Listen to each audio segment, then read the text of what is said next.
lovely day!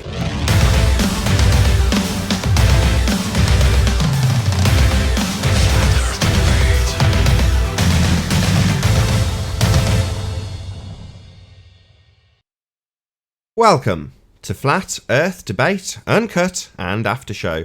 I'm your host, Nathan Oakley, and if you are new to this channel, or you've not done so already, be sure to subscribe and hit the bell notification icon to keep up to date with all the after show and pre-show goodness.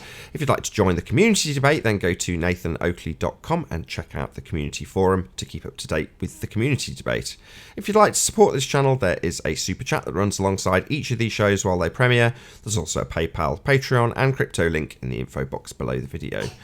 Now we are joined by Paul and Sleeping Warrior, so let's raise the mic on them and say a big hello. How are you both doing? Woo. Doing pretty good. Doing a little cleaning up after breakfast. Excellent stuff. Anything on the docket for this morning? Pardon? Anything on the docket? Anything on the docket? Well, there's quite a few things actually. If I start talking now, with 8 minutes to go, it'll end up overrunning and running out of time. But then again, maybe I should get one of them done. Yeah. I don't know, actually. Do you know what I'm going to do? What's that? When we open, either just after or just before housekeeping, I'm going to state what my position is with regards to the Globebusters thing, perhaps, or maybe not. I don't know. Do you reckon I should let sleeping dogs lie, or do you reckon I should say something? That's entirely up to you. It's completely irrelevant. So it's not like I'm going to discourage you from talking about flat Earth directly related to subjects, right? Well, the reason why I'm thinking of mentioning it is because I've had actually ballers saying to me, "Have you and Nathan fallen out?" Because I did Monday's show, missed Tuesday and Wednesdays, and now we're on Thursday, and I missed two because I've just been busy. So I've got ballers saying of me and Nathan falling out. Is it because of Globebusters? And I'm like, no, me and Nathan haven't fallen out. I've just had to live. I've had to do something. And because I've had to live, it just means that I've not been able to do the show. But he knew that I couldn't make the show. I thought I would have made the second show the other day, but I just didn't get back in time. But when I also did get back and looked, yeah, the panel was full and there was a full-on riot. I think it was it Brenda that was in? Can't remember who it was. But anyway, whatever was going on, I just realised that I didn't even need to be there today. He was battling someone. I can't remember who it was now, but I just wanted to dispel the myth that me and Nathan had somehow fallen out. Was it something to do with Globebusters? No, it's just life. I've not lost any sleep over the Globebusters thing. I don't know about you. To be honest, my position is that your point is bang on the money. The Sagnac experiment's not an experiment. It's pseudoscience because even though they move something and do something, they're basically using technology to do it. Now, if you use technology to do something, then it's the technology that's doing it. It's not being done by you manipulating it. You're forcing it by technology. And if technology is forcing something to happen, then it's the technology that's forcing it to happen. They can argue, yeah, it's definitely blah, blah, blah. But ultimately, the reality is this. It doesn't behave like that ordinarily. You have to make it happen. So my view is that Nathan's point is valid. It is pseudoscience. Even if you argue that it is complying with the scientific method, it's when you infer that the ether exists or did something, is it, when it didn't, because you didn't manipulate the ether to do it. You manipulated the speed that the ether was that the light was traveling through, and that wasn't the same thing. So it's still pseudoscience, even if we give you that it did comply with it to one point. It's when you apply it after the event that also makes it pseudoscience. And it's not even the current scientific position. So on the one hand, if we're going to argue that gravity's been superseded from Newton to Einstein, then we have to apply the same principle by saying that Sagnac's been superseded by Einstein too. But then if Einstein's been superseded, if Einstein is now the current science, relativity, and it's a model, it's a mathematical construct, it's still fucked because it's still reification. So overall, it doesn't make any difference. It's not science. It's not. It's neat. It's pretty. It's cool, but it's not real. Indeed. What's new, Paul? I'm processing what you were saying, trying to think about that because, I meant, or we talked about it briefly, but I guess some of the questions were probably I would foresee that could come up because Calculator is an instrument. Thermometer is an instrument. The gyroscope is an instrument. How would those relate to, in a scientific experiment way, to prove or disprove your? Well, it's like seismology, right? If you get a seismograph and you get lots of nice little squiggles, and from the squiggles you interpret what you think you're looking at. And conspiracy cats would argue seismology proves that it's a sphere. And I say you're just looking at squiggles on a piece of paper that you're interpreting to mean something, right? It's the same for any instrument, measuring of speed, measuring of voltage, measuring of temperature. They're not actually causes of anything. So if you're going to measure or if you're going to use technology to force bending of light, or force the light to change somewhat and do something different, then you can argue, well, I'm manipulating the light. Yeah, okay. So you manipulate the light. What's the observed effect? The observed effect is that it takes longer to go around one way than it does to go around the other way, because one's with the spin of the table, the other one's without the spin of the table. It's against it. So therefore, it creates an interference fringe pattern, right? So therefore, okay, so what have you proved? And the answer is, of course, you've proved that if you speed the light up or slow the light down artificially, then it'll create an interference pattern if you conflict it. But you don't prove the ether. You just prove that you can spin a platter and the light bouncing all the way around it does what you say it does in the lab. But if that's the ether claim, no. The minute you do that, it's not ether anymore. It's pseudoscience, because it's not doing what your experiment did. You're not manipulating your independent variable. What you're doing is implying that it applies for the ether. Therefore, the ether must exist. Well, that's not. That's if P then Q then therefore P. It's an affirming the consequent. You believe that applies to the ether. You see it happen. Therefore, it must be the ether. No, it's not necessarily the case. And the reason why it's not a case is because how many experiments, or how many pieces of technology work in the lab, but when you come to apply it real world, it doesn't do it nearly anywhere near as good, because of whatever atmospheric conditions, or humidity wasn't an issue, or there wasn't enough dust outside, or there was too much dust outside, or whatever. And that's the problem with science. Worked in the lab. Pseudoscience. Let's get. Hold on. Sorry, Paul. Pseudoscience, not science. Science is a method of inquiry. This is pseudoscience. So we've got to stop blaming science. Well, no, we can blame science in that, because we know that there are limitations to science in that if you do something scientifically in a lab, that doesn't mean in real world it'll then work, because real world there's many other variables of which you cannot control, and probably we're not there in the lab. No, incorrect. So we've only got 60 seconds. I'll try and say it as quickly as possible, then we'll start the live show. If you have performed that method, that empirical method, you, at the end of it, if you have done it correctly and presumed your cause correctly, establish the cause of an effect. That's empirical. Now that's why the word science has been evoked. Is that the right word? Invoked? Is that the right word? I don't know which Possibly. word. Used by people who want to assert that they've proven something. So it's a useful magic word to declare that you've proven something when you do whatever you like. You know, either make an assertion or play with a gadget or do whatever you like. You know, even if you try and formulate a real scientific hypothesis out of things like a spinning gyro, you get an if and then relationship that you've described. If I spin the platter and shorten the distance going one direction than the other, then I get an interference pattern. Well, that's the end of your description of the if and then relationship, the cause and the effect. So where you're getting this ether or earth turn or anything else from is beyond me, because it's outside of what you can claim, if you want to, it's not the scientific prediction, otherwise known as a hypothesis. So if you're going to claim an if and then relationship, if I shorten the distance, then I get an interference pattern. Well, there you go. That's the end of your explanation. You know, I wouldn't call that science because of all the flaws it has in terms of a naturally observed phenomena and an independent variable to begin with. But if you were to assert it, that's all you've got. But to go beyond that and then assert anything other than that cause and effect relationship, if you could call it that, is outrageous. You know, it's like, well, start the show. Yeah, we'll do. Gonna go get a quick coffee.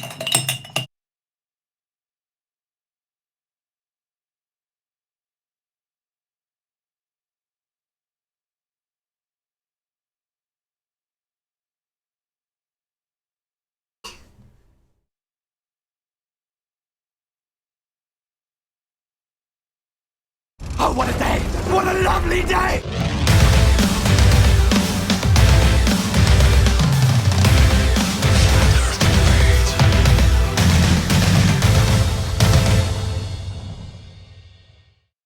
Welcome to Flat Earth Debate Live.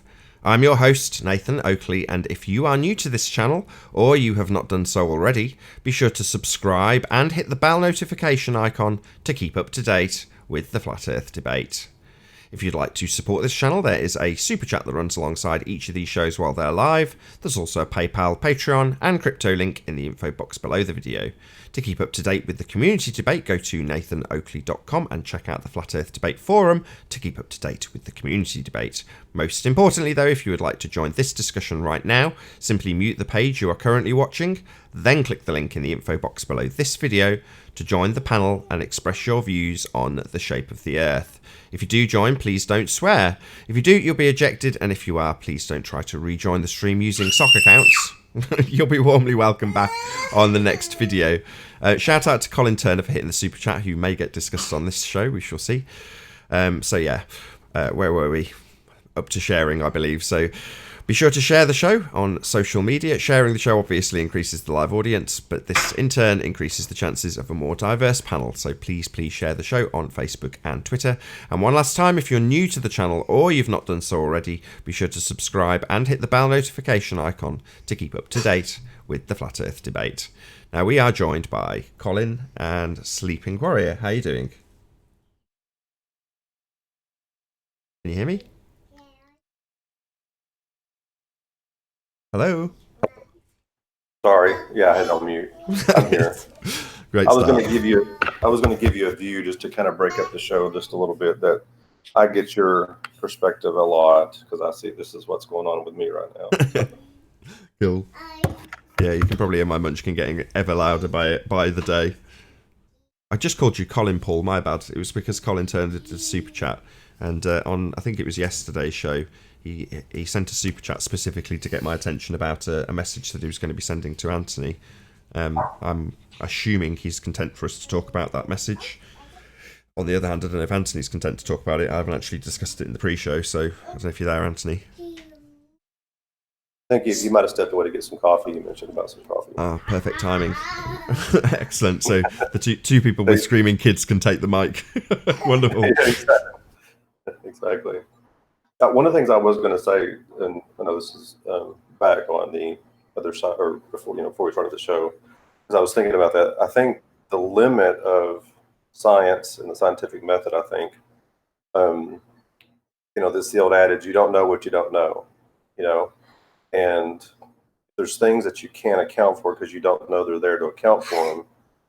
I think that can throw off your figuring out of the cause of an effect. Does that make any sense? But well, it kind of does. You're putting a limitation on saying you don't know what you don't know, but ultimately speaking, yeah, that would fall outside of science then, because in science you're trying to establish the cause of a phenomena. So you observe a phenomena, step one. What's occurring. That's the first thing. So you see something happening and you try and figure out what's causing that to happen, and the presumed cause must be real. It must be something that you can vary and manipulate as a researcher. So to have a presumed cause that is something that you speculate may exist, well, how the hell are you going to vary and manipulate that? That's just nonsense. So obviously that falls outside of science, and that's not the fault of the inquiry method, of the scientific method. That's not that. You can't reify it and blame it. It's just a method. Right. Well, right. I'm just saying, but to me that shows the limits of science. It's like, because there's so many. The science can only deal with the material world. It can't deal with anything else. Like one thing I kind of, John may jump on here and get pissed off at me and call me an idiot or crayon muncher or whatever. But one of the things I disagreed with, that's why I don't think, and I don't want to create a discussion on this, is just to bring up a point. But I think like God falls outside of the scientific method because he's not part of the material world. Now you can infer that he might be the eventual cause of something, but that's still, there's a level of speculation involved. Like proving intelligence you can do, but that doesn't mean that intelligence is God. That could just prove that there's intelligence. Does that make, do you know what I'm saying? So I follow you along. This is at the moment the subject I'm most interested in. I've got absolutely no opinions on it, but I hear and listen to lots of people's opinions on it because it is truly fascinating. But these are like the ultimate questions, aren't they? Shout out to James Mason for the super chat. Let's just say a couple of hellos to our new guest. So, hey Spurs Chemo, can you hear us? Yep. Good to have you. Hear me? Can you hear me? Yeah, we hear you. And also, Chris, how you doing? Hey, Nathan, good. And last but not least, Flat and Earth, how you doing?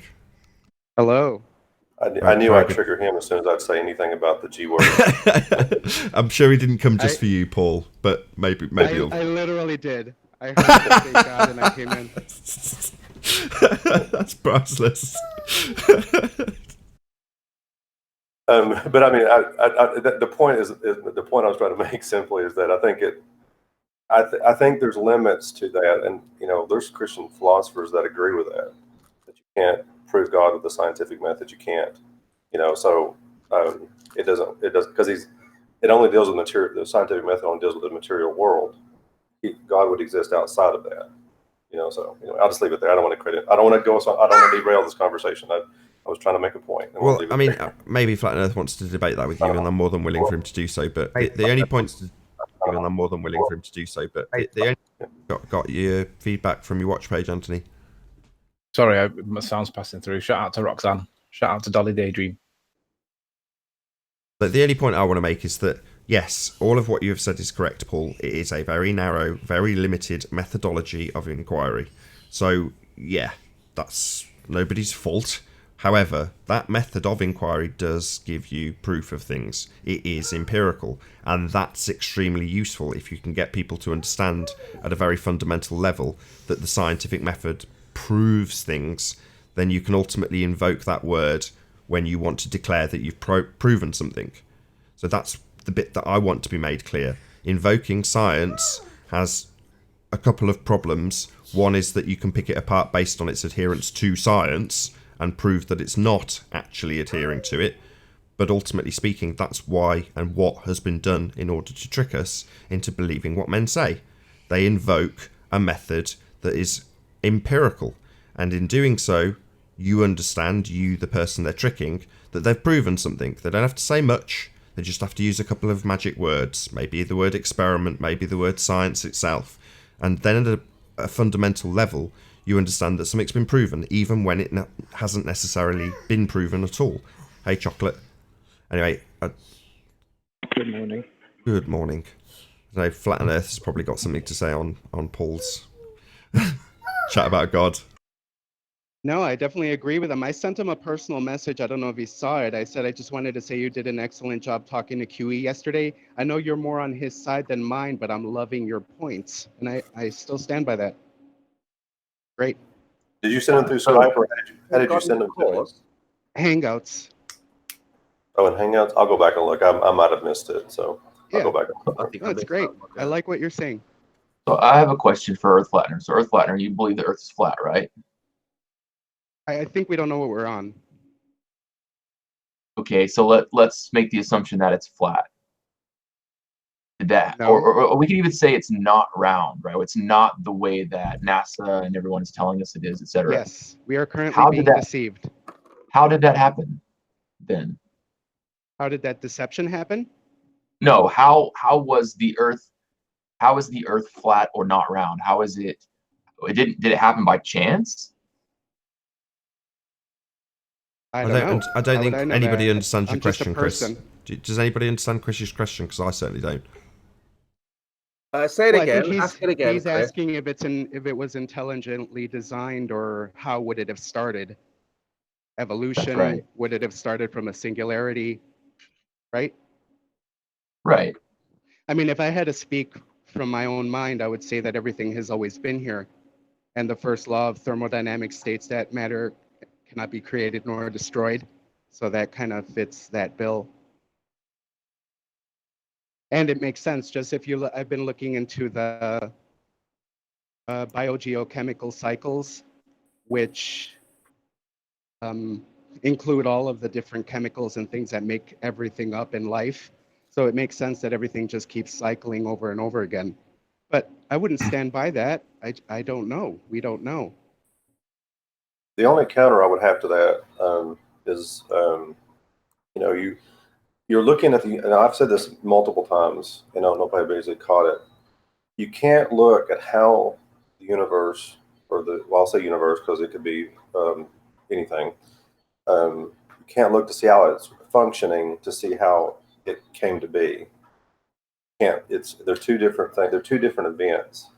And the way the universe works as it stands, matter and energy can't, or matter can't be created or destroyed. It can only be transformed.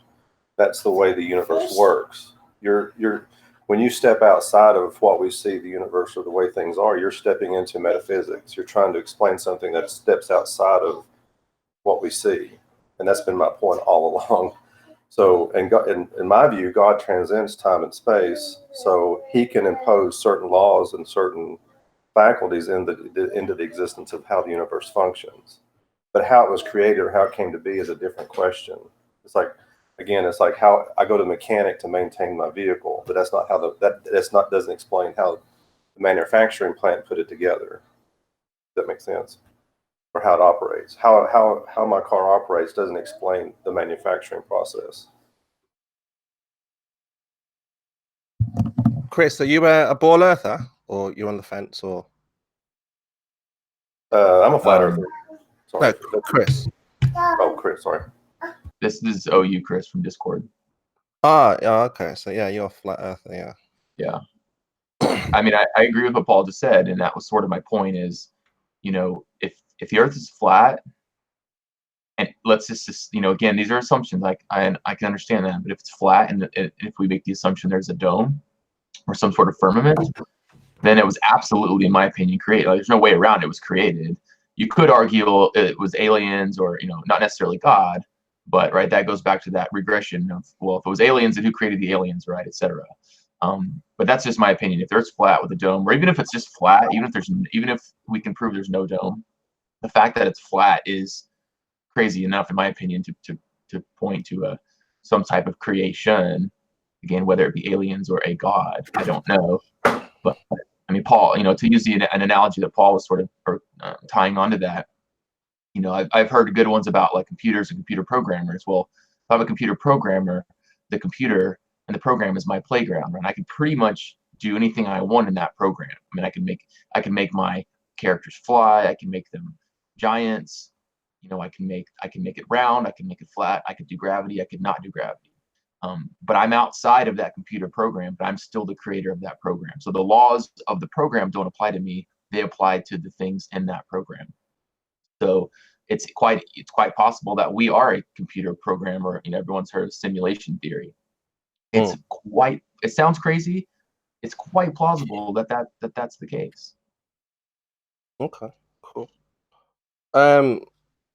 I want to kind of talk about this scientific method. It's got the ball earthers absolutely in a twist. They seem to be absolutely raging at this particular point. If there was ever a time when you're trying to get someone into a corner or a gotcha, I think this is the gotcha. It's not just ball earthers that are in a twist. It's fellow flat earthers too, mate. Yeah. But what I want to clear up with Nathan and you, if you can, because we've got certain ball earthers, they're saying, oh, Nathan is saying that we cannot use man-made, anything that's man-made. We can't use man-made instruments. No. Like hold on, let me finish. I know this. I'm just saying this is what they're saying. They're saying, no, we can't use instruments. But as I understand, it's the instrument that contains the phenomena is what we can't use, so to speak. So we can use like telescopes or ruler, because they were saying, oh, so we can't use a ruler to measure a table. No. And I was no.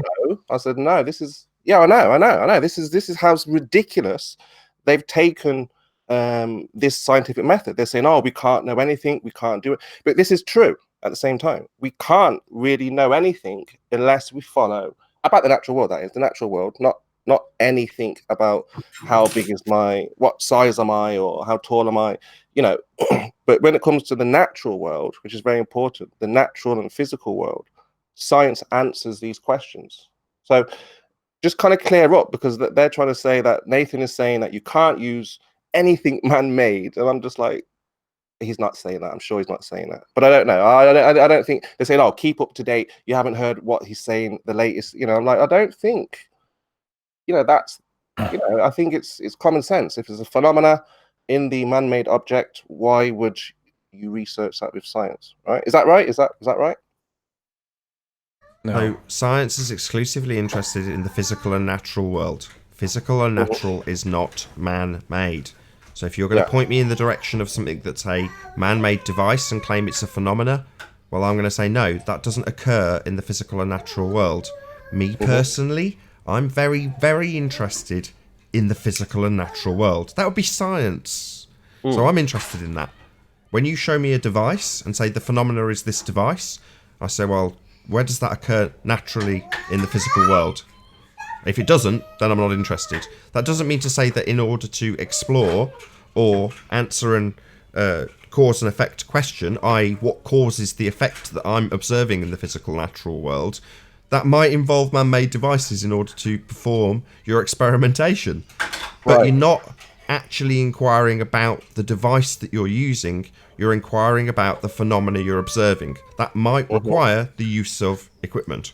Man-made devices. Man-made equipment. So just to be clear, you are saying we can use. I mean, I knew this anyway, but there are certain ball earthers who are just like, "Oh, Nathan's saying we can't. It's crazy. We can't use the any man-made, equipment," and that's not the case. Allow me to address that point. I'll just reiterate it before you do, Anthony. The phenomena cannot be man-made. The phenomena, what you're studying, shouldn't be a device. Yeah, absolutely. Yeah. So to address the point specifically that Nathan's saying that you can't use, just put the words in my mouth again. What did he say? What are they claiming? So they're like, oh, we can't know anything now. We can't, because Nathan, according to Nathan, we can't use man-made equipment or anything that's man-made, like a ruler or. Right. They were saying things like, so how are we supposed to measure a table if we can't use man-made? So there's a difference between using a ruler to measure a table, or a thermometer to measure temperature, or a speedometer to measure speed, or a seismograph to measure movements in the earth, or any instrument. There is a difference between using an instrument to prove a cause of an effect. So using the instrument to measure the effect is fine, but that isn't the cause. The cause must be manipulated by the observer in a scientifically valid, in a scientifically compliant experiment. You have to manipulate it to prove it's the cause of what you believe you're seeing. So it's misrepresentation to claim that Nathan's saying that you can't use anything man-made. No, what Nathan's trying to say is, if you're going to measure something that isn't proving the cause, you have to manipulate it to prove the cause. And that's what ballers are not doing when they observe far out Andromeda galaxies and claiming by observational spectroscopy that this must be an old galaxy because it's blue, and this must be a new galaxy because it's red. And what we're saying is, well, it's not a cause and effect. It's simply an observation which you believe to be true, might well be true, but you've just got evidence that supports your interpretation, in the same way that seismology gets little needle readings on graphs, puts little lines all over it, that records something, but it's not proving what's caused it. It's simply acknowledging, recording, or documenting, whatever word you want to use, the thing that it's doing, right? But it's not proving what's caused it. So Nathan's not saying you can't use tape measures. He's saying that that's used to calculate or to measure the effect, the effect. But what's causing it is the bit that makes it scientific. You've got to demonstrate the cause of the effect, and then you can measure it using whatever you want. But that's not true to say that Nathan's saying you can't use anything. He isn't. He's saying you've got to demonstrate that it's the cause of the effect. How you doing? Who's it that just joined? Jose, good to have you. Hello. Thank you for having me. So I have a question around. I mean, I get all of that, right? And I think a lot of us do, but I think there's still some confusion because, I have no idea how radios work or radio waves or any of that. Like, I know radio waves are, I guess it's light, but how in the hell did they discover that you could use light to send sound? Like, there's absolutely no observation. Yeah, but there's no observation. It's technology, isn't it? There's a difference between technology and science. Technology deals with using the equipment, making new inventions, whatever.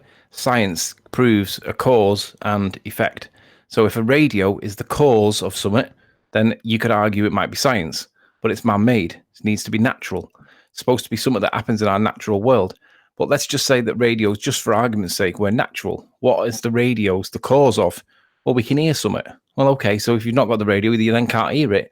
So how are you going to prove it? You're going to turn the power on and say, look, the radio's doing, I can change the frequencies and all that. And that's manipulating your independent variable. But it's still technology. It's not actual science, is it? It can't be technology. It has to be science. It has to be natural. It has to be observed. It must actually exist. It's a phenomenon that you can actually experience. And it can't, technology is not science. Can I just bring this back to the main point, which is to say that there's now two reasons why we're having a discussion about science, and it's not because we are actually making any sort of scientific inquiry into anything. Is that Adam? How you doing? How you doing, mate? Yeah, it's me. I don't know why I've come in on that. That's the 24/7 channel. Okay. So good to have you. Hi, guys. So there's now 2 points, 2 reasons that we're talking about science. The main reason, in my humble opinion, is because there are claims being made by the globe side that say science in them, or experiment in them, or use scientific vernacular. Well, when somebody does that, you can hold them to account on how valid that claim is based on its adherence to science. So if somebody says, or they claim, science says we have a vacuum in the sky, then you can say, really?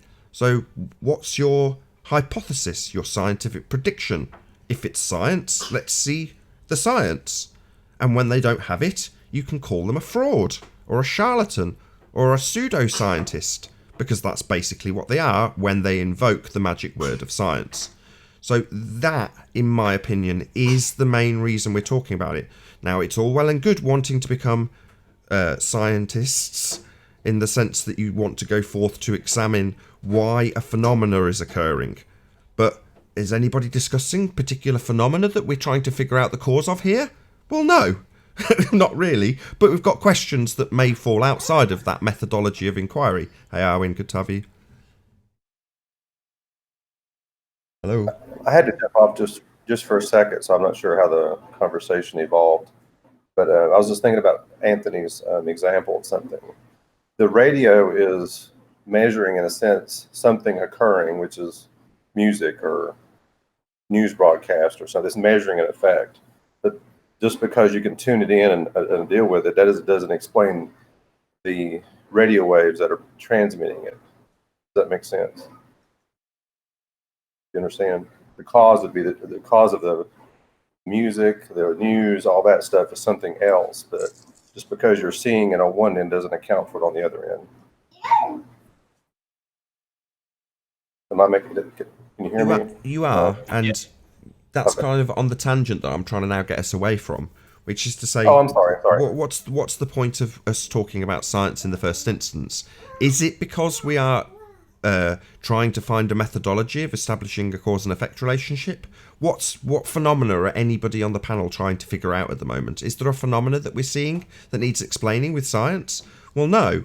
The reason we're talking about science is because there is potentially phenomena. Let's use an example: a light in the sky. So a potential phenomena. Darkness comes, a light appears in the sky. Phenomena. Wonderful, wonderful. So we've got a phenomena. Right. Are we trying to establish the cause of that phenomena? No. But people definitely assert what that light in the sky is, don't they? And not only that, when they do it, they say it's science. So that is why we're talking about this subject, because there's charlatans who claim they've established a cause and effect relationship when they state that they've gone through an empirical method, and they state it by using the magic word of science. So when people do this, on this panel or outside this panel, doesn't matter if it's globe heads who've been doing it for centuries, or flat earthers who've seen this as a useful magic word, it makes no difference either way.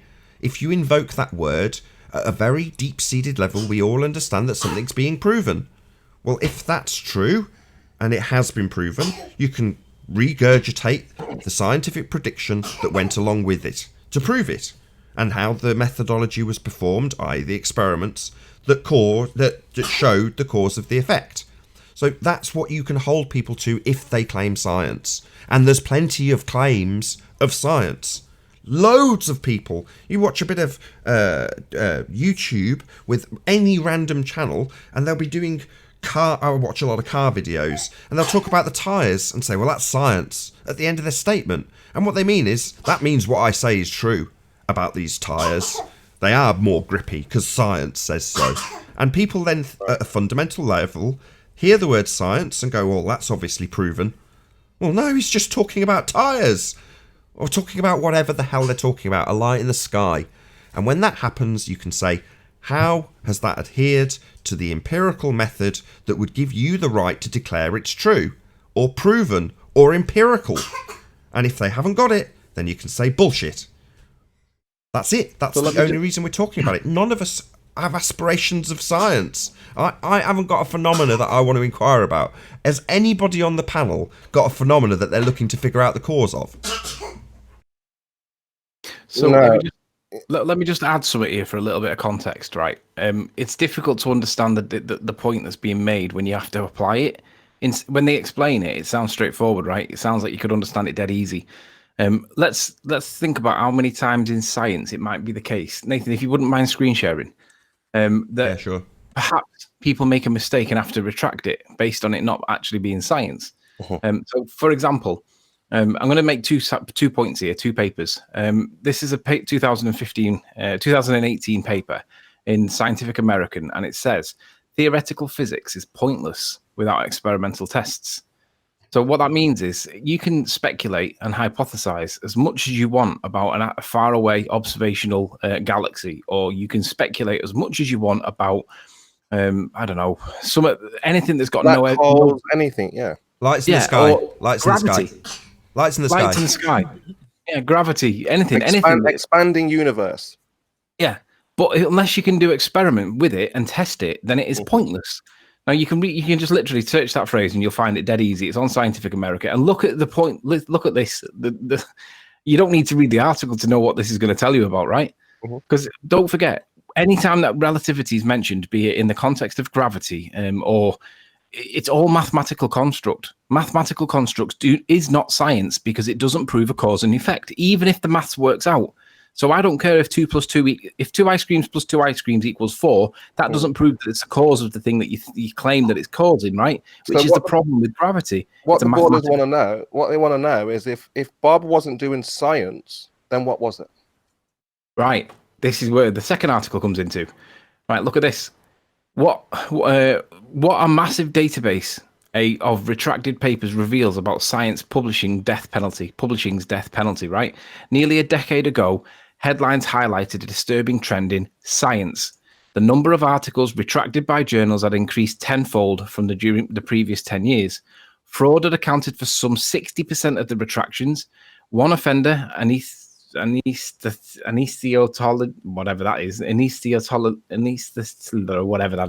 Josian Bolt had racked up almost 90 retractions after investigators concluded that he'd fabricated data and committed other ethical violations. Bolt had even been may have even harmed patients by encouraging the adoption of unproven surgical treatments. Science, it seemed, faced a mushrooming crisis. But this goes on to talk about more. There's more in this. But the point of it is retractions. The point of this is Jesus. There's a lot of retractions that are happening based on fake science, right? Which is the point that we're trying to point out. So whilst you can argue on the one hand, you're just causing trouble or you're being divisive, this is actually bang on point. This is the point. Science has been raped by pseudoscience, passing itself and manifesting itself as science. Now, what I want to do at this point is just get the definition up for pseudoscience. This is really important because this is really allows you to contrast the position. Pseudoscience is a collection of beliefs, which we can all relate to, or practices mistakenly regarded as being based on scientific method. Well, it's not just the belief of pseudoscience that you can challenge, it's the practice as well. Pseudoscience is a practice, not just a set of beliefs. So if you're going to practice something that you mistakenly believe to be based on the scientific method, then you better be sure that it is based on the scientific method. Because if it isn't, it's pseudoscience. And pseudoscience is the problem because science has been infiltrated by it. Nathan's point is bang on. Okay, you could argue that perhaps he didn't do it in the best of ways, and I that bit is moot. Could I give you an analogy? The main point that Nathan is bang on the money that they're using technology and calling it science, and it's not. It's technology. It isn't science. Right. Fake news, fake science. Go on, Adam. You've got the mic. Seems to be a theme these days. I'll just get you mentioned in the medical stuff there, and I might be able to give a bit of an analogy of what's science and what's being what is pseudoscience. So I don't know let's take Prozac for example, a drug people might be familiar with, or Zoloft as some of the Americans. They both work in the same way. So this is what's called a selective serotonin reuptake inhibitor. And there is scientific studies about how this drug acts pharmacologically at the receptor synapse. So there is scientific data for cause and effect here. Now, when this drug is then, as you'll see in these studies, placed in and given to individuals, and we say it treats depression, that statement is not scientific. Taking the drug does not fix depression. Taking the drug has the scientific effects stated on the synapse. What we then have is pseudoscience, where the correlation of some people having positive effects and side effects is then purported to be science. It's not. It's a correlation between taking the drug and your symptomatic relief. Does that make sense? It makes perfect sense. It's establishing scientifically a cause and effect relationship, and thereafter making a declaration that it proves the ether. Correct? Yeah.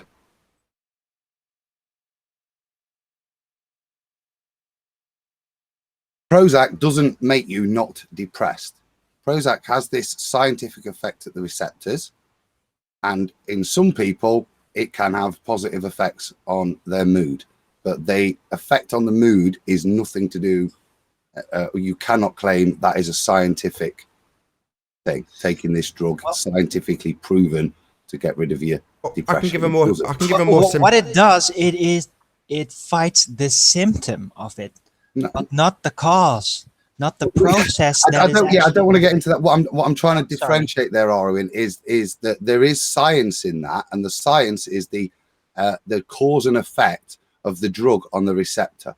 What they will then go on to do is try to claim that the effects of these drugs on the symptoms and the varied effects in different is science. Isn't that's correlational and probability studies.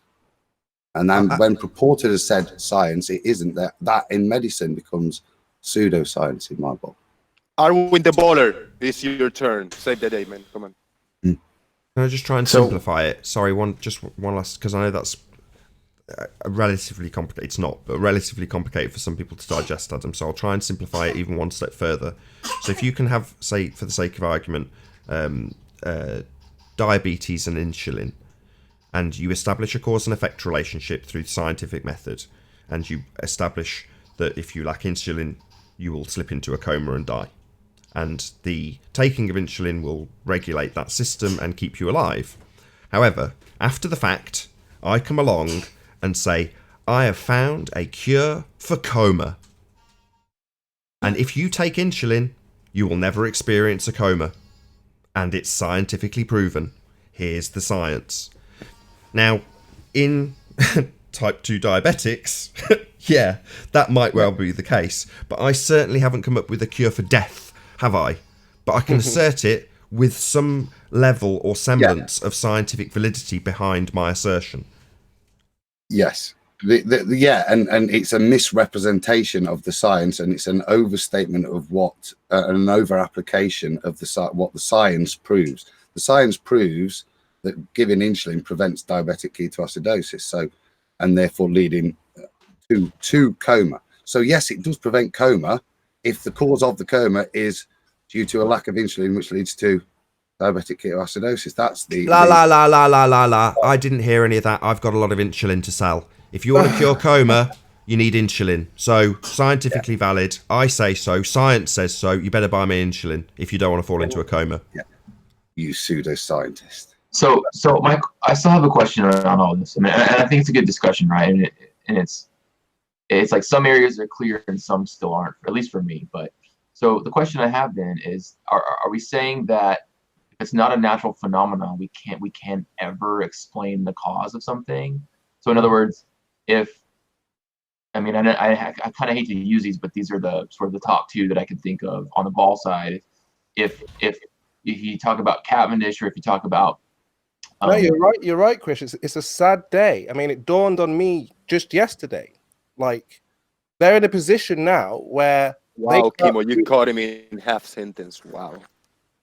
No, I mean, like, I get what he's trying to say, and that's what it is. He's going to say, what? So we can't prove anything in the natural world with this method, and well, how can we if we can't manipulate variables?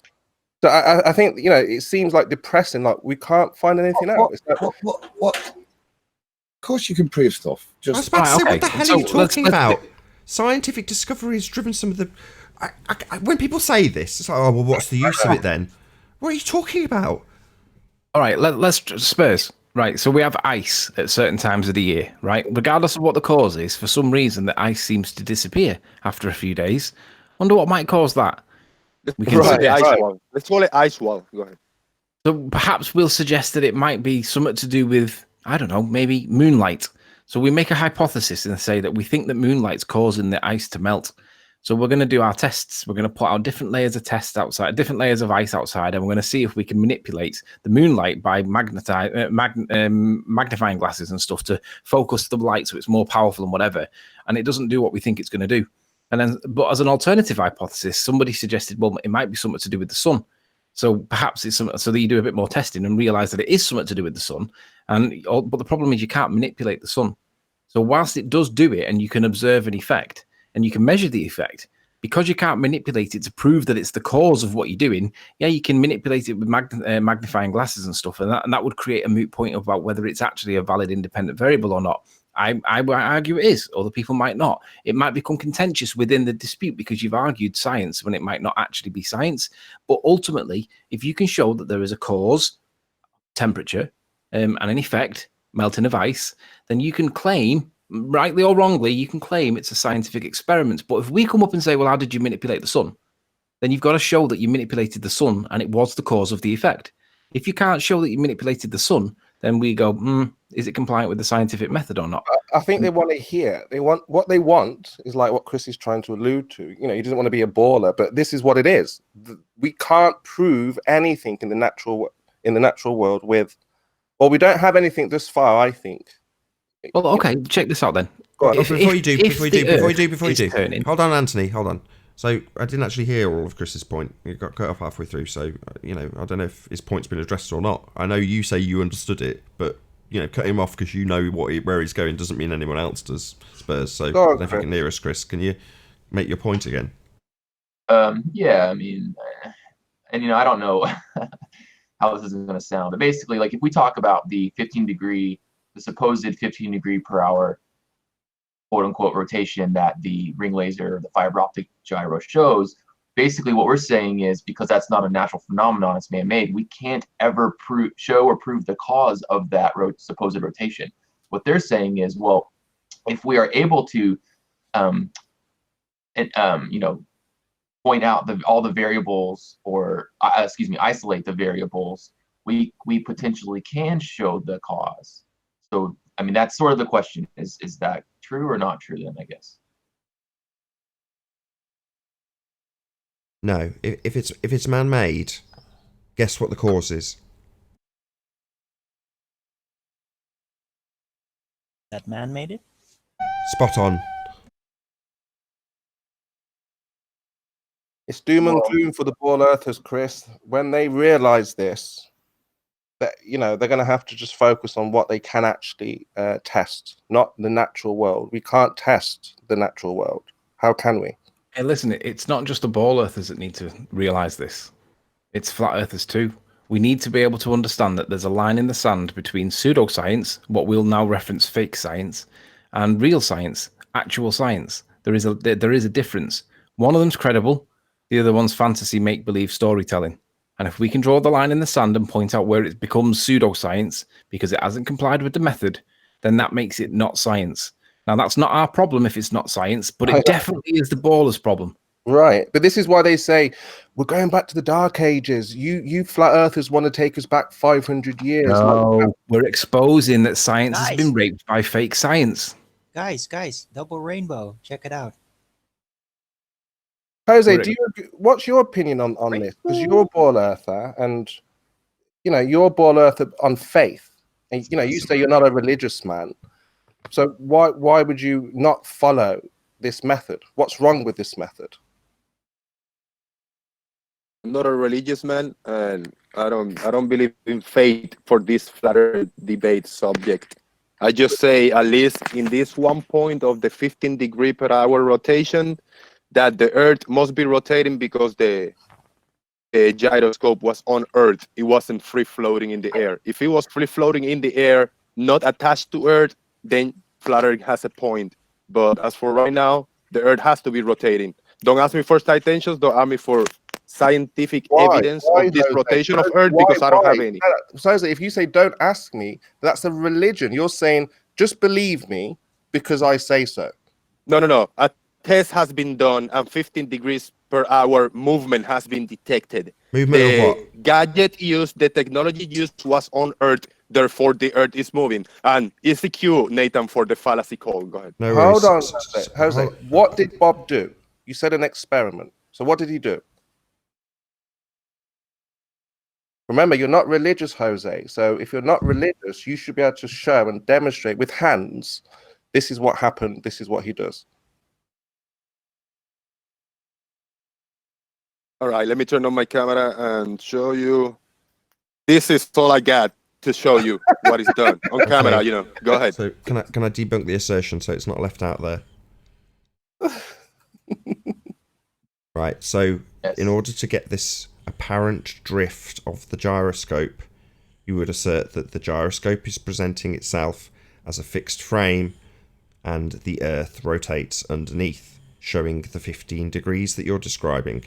So you've got a fixed frame and an Earth rotating underneath it, showing this apparent drift. So, two reference frames, the gyro and the Earth turning underneath. If that's the case, Jose, then you're going to have some amazing flight times, aren't you? With the Earth turning underneath that fixed frame of the gyro and underneath the planes. Oh, no, that doesn't happen, does it, Jose? The Earth does not rotate underneath the planes in the same way it's claimed to rotate underneath the fixed frame of the gyro. So if it's not rotating under the planes, how could you possibly assert that this gyro proves it is rotating underneath the planes? It makes no sense. It's a massive glaring contradiction. If it's proving a 15-degree rotation of the Earth turning underneath, then the Earth turns underneath anything in that reference frame, including planes, helicopters, or anything that you throw.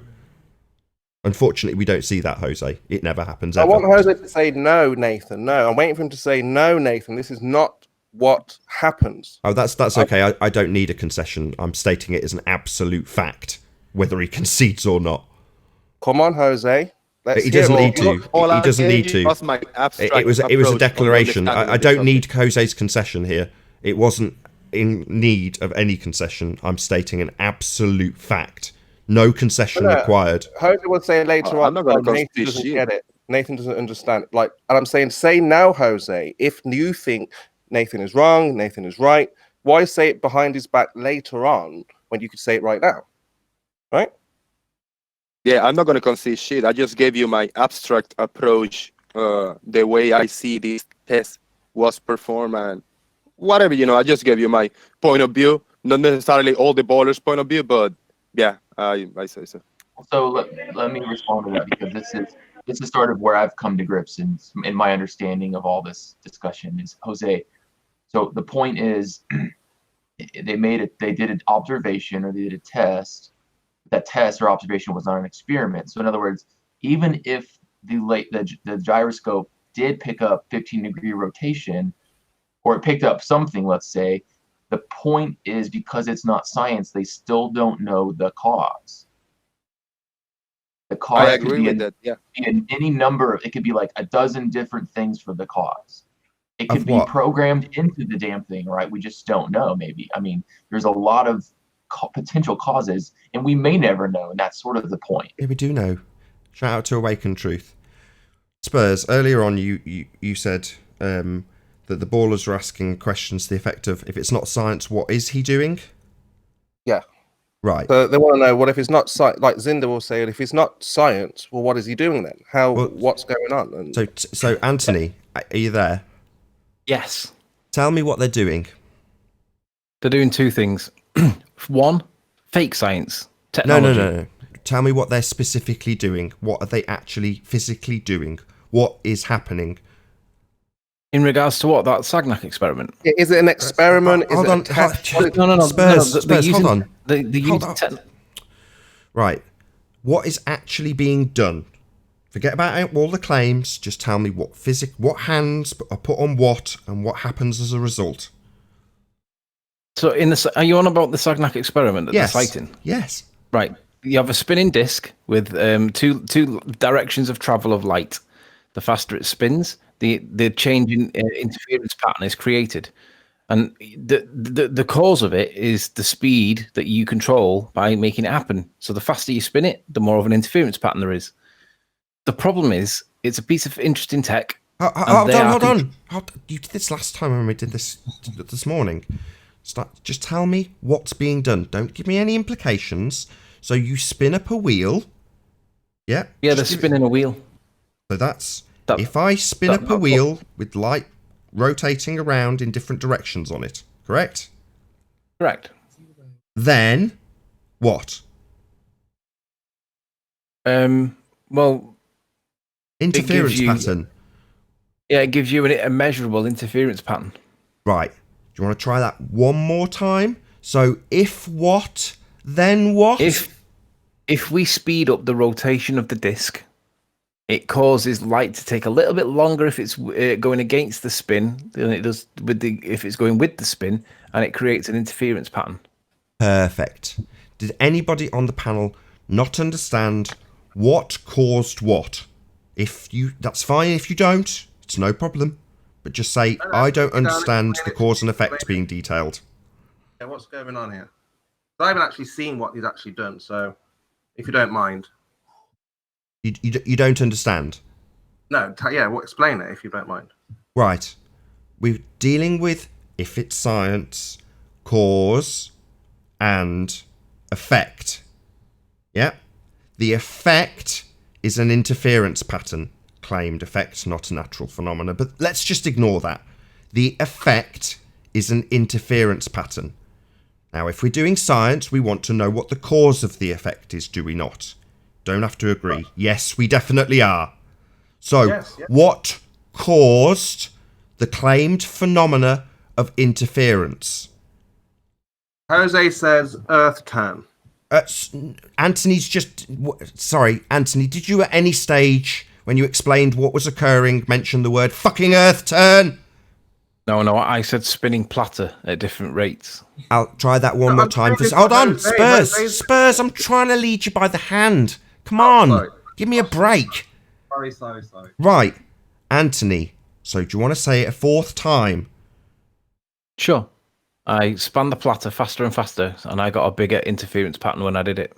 Right, so the effect, Spurs, is an interference pattern. What caused it? Yeah, obviously the device itself, right? I'm waiting till you just repeat back the words that have been said 4 times by Anthony, Spurs. Maybe I'll get him to say it a 5th time. No worries. Anthony, for the 5th time, please detail what actually occurred. The faster I spun the disc, the more there was an interference pattern. So what do you think? So Spurs, phenomena is interference pattern. What caused the interference pattern, Spurs? Spinning it faster. Yeah. So we're done. We're done. That's it. We've got our cause. We've got our effect. Jobs are good 'un. It's all bollocks, but let's just take it as read, as people are trying to insist that we do. There's your cause, there's your effect. So what do we need to do beyond this? Nothing. Nothing at all. We could say a magic word, experiment, and then declare ether. But that hasn't been done in the quote-unquote experiment. Nothing has been detailed about ether. We've got spinning platter done by man on a machine made by man, and then we've got the effect of an interference pattern. There's your cause, man making a machine and turning it on, and there's your effect, an interference pattern. So nothing to do with Earth turn, nothing to do with ether, nothing to do with very much of anything, really, other than man making a machine to create an effect. No, I've got it now. Now, when they ask me what if it's not science, so Jose, you can hear this too. If it's not science, all they're doing is spinning something to go faster and faster, which causes this interference. So we now know the cause, Jose. Shout out to Bob from Globebusters for proving the ether by science. Boom. Jose, that's very religious. Yeah, no. Come on, you said you weren't religious. That's faith, right? We've just told you why, the reasons. It's actually trolling. I have a but to that though. I mean, everything y'all have been talking about is true. The but though is they're going to come back and say we are not moving the platter. We put the fiber optic gyro on a stationary table, capture the interference pattern, and it shows 15 degrees. That's nice. Without anyone touching it. So they're going to argue, well, if we know that if we spin the platter, it causes interference, and if we leave the platter stationary and there's interference, that's how they're equating Earth motion, because no one's touching it at that point. So something has to be causing the interference pattern even when the platter is stationary. And if it was scientifically valid, the cause would be established by you as the researcher varying and manipulating the presumed cause of that effect. That effect being something observed in a man-made device. But even if we give it them and say, okay, that's a naturally sounding phenomena, right? No. I think the most important question is who in the panel can convert meters to kilometers? Because I heard, Nathan, you weren't able to do it once. You want to redeem yourself? Go ahead, convert meters to kilometers. Go. Jose, why are you derailing the point? Serious? That's ridiculous. Why are you derailing the point, Jose? What are you doing? Jose is in full troll mode today. What's happened to you, Jose? I mean, this is like... He's in full troll mode. He was on Arwen's trolling. He's here trolling. He's trolled today. Jose B. I wasn't whatever. an hour trolling. I was called out on Arwen's show, and I went and I showed my face and I told him what was going down. Why were you called out? Jose. Why were you called out? It was no trolling. No Yeah, trolling. You kind of were. You went on the panel and said you like trolling. Are you kidding? Anyway, that's fascinating. Part of the So, universe. are we all clear why a device made by man that's been then set in motion by man isn't a natural phenomena? Are we all clear on this or not? Yeah, absolutely clear now. Because again, they were asking, I'm glad you did this, because they were asking if it's not science, what are they doing? So when Anthony's just told us what they were doing with hands, and yeah, so that's the cause. Jose, you can't deny this. When you talk about denying things, if the cause is man, you're going to say earth turn. That's faith, Jose. Big faith. You're very religious. You've been told. No, I'm just giving it to Bob. He did science to prove the ether. Bob's not here. Why are you having a go at him? He's not even here. Bob is not a bad person. Bob's not done anything wrong. Bob is exactly the same as every last one of us, including you, Jose. You're 10 times worse. See, the thing is, right, if you claim something to be an experiment, even if it wasn't your experiment originally, so in this case, Sagnac, if you're going to claim the Sagnac experiment gives you the Sagnac effect, then that's your claim that you're basically what's the word? Supporting. You're claiming that it's an experiment. But if we challenge the validity of the use of the word experiment and say, can you prove that it actually did comply with the scientific method and therefore is credible as being called an experiment, then that creates a discussion where the burden of proof lies with the person using the word experiment to prove that it did comply with scientific method. And the question that we ask is simple. What was the independent variable? What was the measured effect, the dependent variable? And if you can't answer that within a really short sentence, like literally, I switched the light switch on and the light came on. I switched the light switch off and the light went off. The cause was me turning the light switch on and off. If you can't do it like that, then there's something wrong. And on the Sagnac experiment, you can't do it like that. What happens to me when I get challenged on this is, have you done any research on the actual experiment itself? And I don't give a shit. I want to know what was varied and what was the measured effect. If you can't do that, it doesn't matter what your claim was for whether or not I did or did not know about the experiment particulars. Now, it really doesn't matter. It's purely methodical.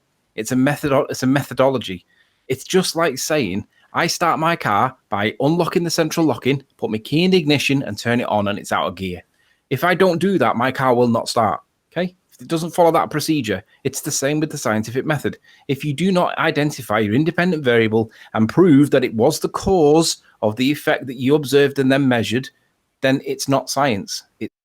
You're watching this on Nathan Oakley channel, then stay tuned as there will be an after show to follow. But if you're watching on Nathan Oakley 1980 live right now, then unfortunately this is the part that I bid you farewell. So a huge, massive, enormous thank you to all of the live audience for tuning in, super chatting, and hopefully sharing this live debate.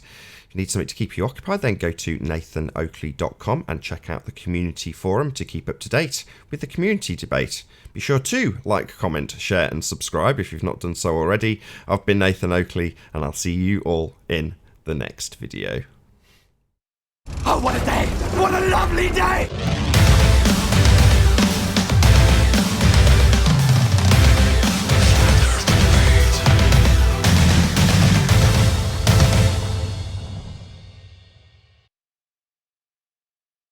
Sunset is caused by Earth turn on the heliocentric model. So what's the science that proves Earth turn? There isn't one. Why? Because you can't manipulate Earth turn to prove that it was the cause of the sunrise and the sunset. That's not our fault. It's not our problem. It's not our science, and it's not our application of science. That's just the way it is. You have to manipulate your assumed cause. But if you're going to claim that your assumed cause is Earth rotation, guess what? If you're going to claim that there's an experiment that proves Earth rotation, you've got to demonstrate Earth rotation because that's what your claim is. So when people say Foucault's pendulum, for example, proving Earth turn, they didn't manipulate Earth turn. They did not manipulate Earth turn. What you've got is a pendulum swinging, and that's it. Well, what's it proving? That pendulums swing a little bit different every now and again. It's a lovely story. It's got nothing to do with the shape of the Earth or how it works, and that's not science. Lovely lovely observation of what you think. Trust your senses, Riley. Trust your senses, because we got eyes to see, and I think it's one of the easiest point to debunk flat Earth sunrise and sunsets. If I don't find an alternative on how it works, because it's not perspective, then okay, what so is it? all right, so sunrise, sunsets debunked. Jose, we see the Earth turning, or we see the sun moving away from us? No. Whatever we see the sun disappear over the horizon, not changing in angular size. What's the cause, Jose? What's the cause? I'm not invoking science. I'm invoking observations and trusting your senses. All right, but Well, wouldn't I've you never think observed the Earth spinning. No, I see the sun moving above me. Wouldn't you think that, given that you don't have to measure, given that you don't have to prove the cause and an effect if you're going to do it outside of experimentation, if you're just going to observe and record something, don't you think that all the technology that's out there now, the precision instruments that are out there, could at least measure the 15 degrees in an hour of Earth turn, especially when the tangential speed's 1,000 miles an hour at the circumference? I'm going to say that should create a centrifugal force, because we're spinning that fast at the equator. We should be able to detect it. And if you say no, that's okay. We should then be able to say, well, half the day we're rotating with the orbit of the sun.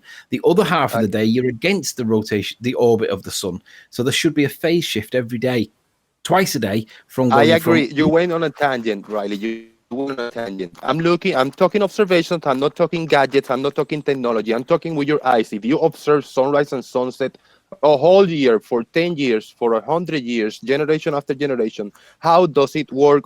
What shape can you add up? What is the mechanism? You don't have to use any gadgets. You just said you're not trying to science it, though. You just say you're not trying to science it. You're just making observation, right? So why are you even asking questions? Just look at it.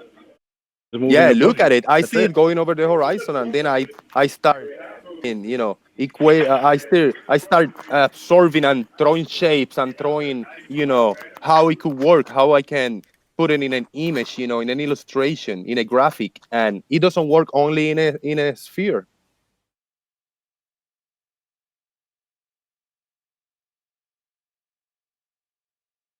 I try shapes, I try squares, I try triangles, I try a donut. It can work in a donut, it can work in a banana, but realistically, we are being taught it's a sphere, so why don't we take that and roll with it and then try to disprove it by presenting an alternative? That's the key. That's called an argument from ignorance. You don't disprove it by presenting an alternative. You disprove it by disproving it. No, you disprove it by presenting something else. No, that's not how it works. What are you talking You about? disprove it by using the same method and showing that it doesn't disprove work. anything. Prove your claim. You disproved it, so how does it work then? No. Prove your claim. That's how it works, Jose. You don't say, look, this is as good as we've got, so disprove it.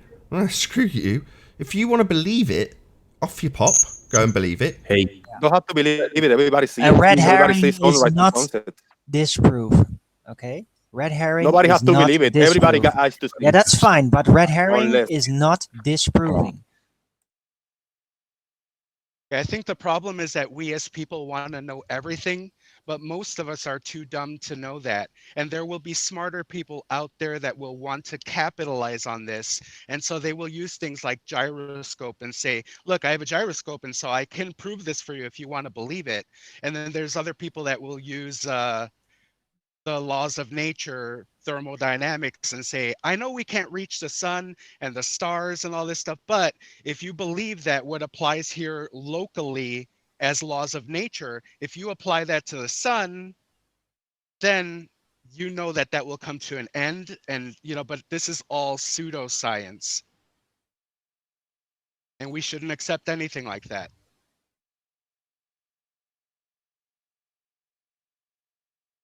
I agree with that.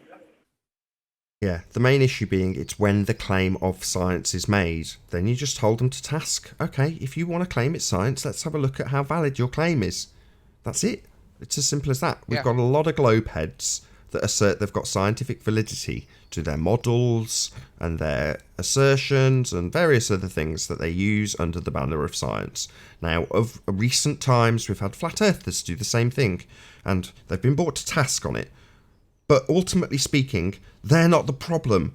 Their dogma is not adhered to by 99% of the population now, is it? So they're not really the problem here. The problem are the people who say, we've got science, we can prove we're on a ball.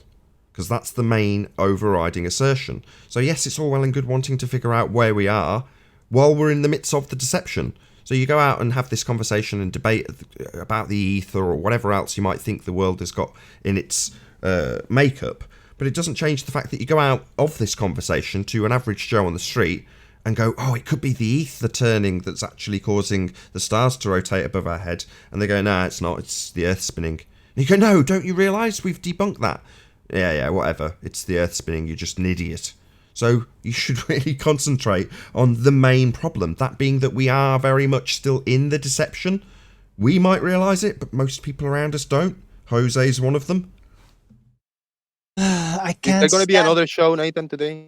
Somebody's asking in chat, or is it going to be I only just one wanted show? to mention that I can't stand that people are actually latching onto this rotating of the fiber optics gyro as being Earth turn, while it clearly rotates on the z-axis in relation to the surface of the Earth. That is not on the North or South Pole. So geometrically, that makes no freaking sense.